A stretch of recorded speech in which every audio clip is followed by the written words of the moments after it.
जी देखिए, जो ताज़ा जानकारी आ रही है उसके मुताबिक ये कि ईरान की तरफ से जो जवाबी कार्रवाई की कोशिश है वो तो हो ही रही है। इसके अलावा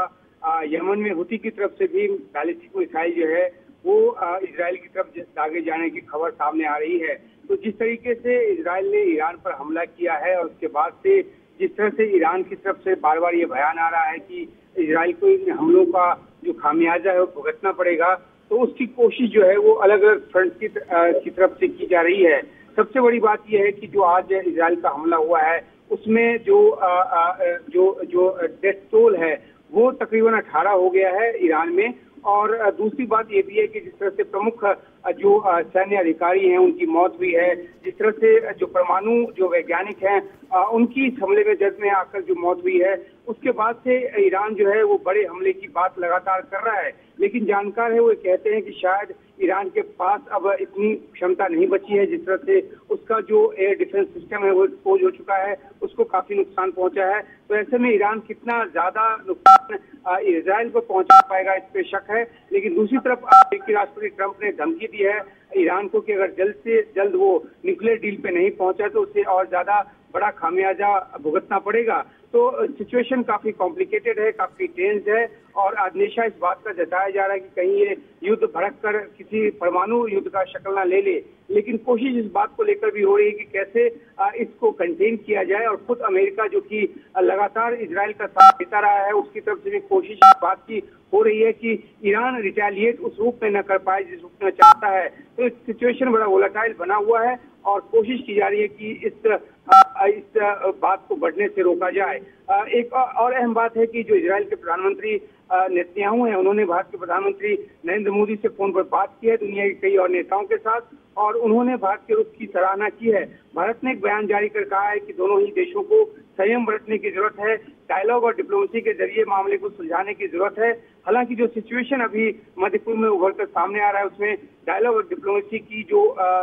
जगह है वो काफी कम नजर आ रही है और सैन्य जो विकल्प है उस पर ईरान भी आगे बढ़ता नजर आ रहा है। लेकिन थोड़ा सा इंतजार करना होगा कि आखिरकार किस क्षमता और किस ताकत के साथ ईरान रिटेलिएट करता है और कैसे अपने मजबूत एयर डिफेंस के साथ इजराइल जो है उससे अपना बचाव करता है। सुशील,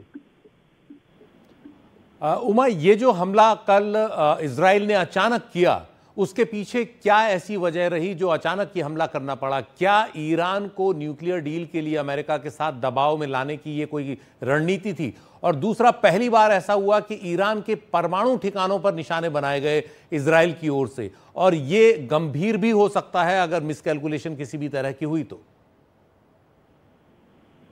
जी बिल्कुल, देखिए जहां तक इजराइल के हमले की बात है तो इजराइल लगातार ये कहता रहा था कि वो ईरान के न्यूक्लियर ठिकानों पे हमले करेगा। ये अमेरिका था जो उसको रोके हुआ था और अमेरिकी राष्ट्रपति ट्रंप बार बार उम्मीद जता रहे थे कि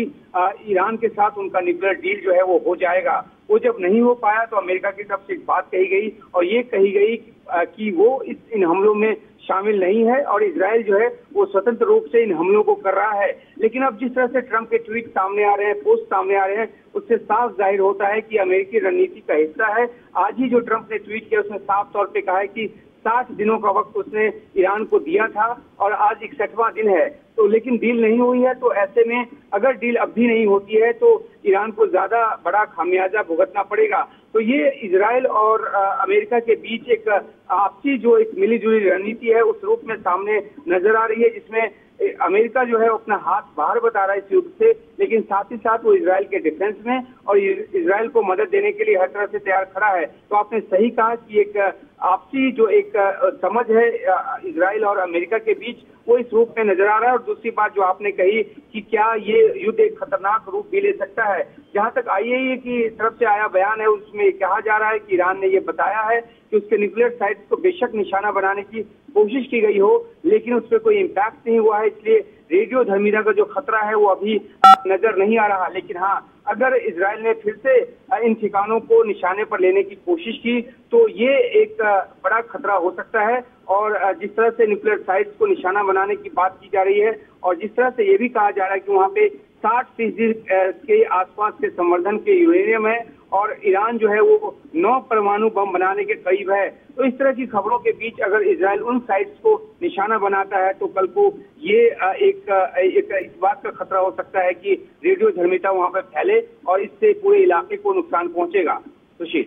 जी, इजराइल की तरफ से जो लगातार इस तरह के हमले हो रहे हैं उसको लेकर विश्व समुदाय का, अगर अमेरिका को हम अलग कर दें तो उसका क्या कहना है? क्योंकि इस तरह के मामलों में तुरंत वर्ल्ड कम्युनिटी आती है कि ये परमाणु ठिकानों पर हमला करना वो बिल्कुल ठीक नहीं है।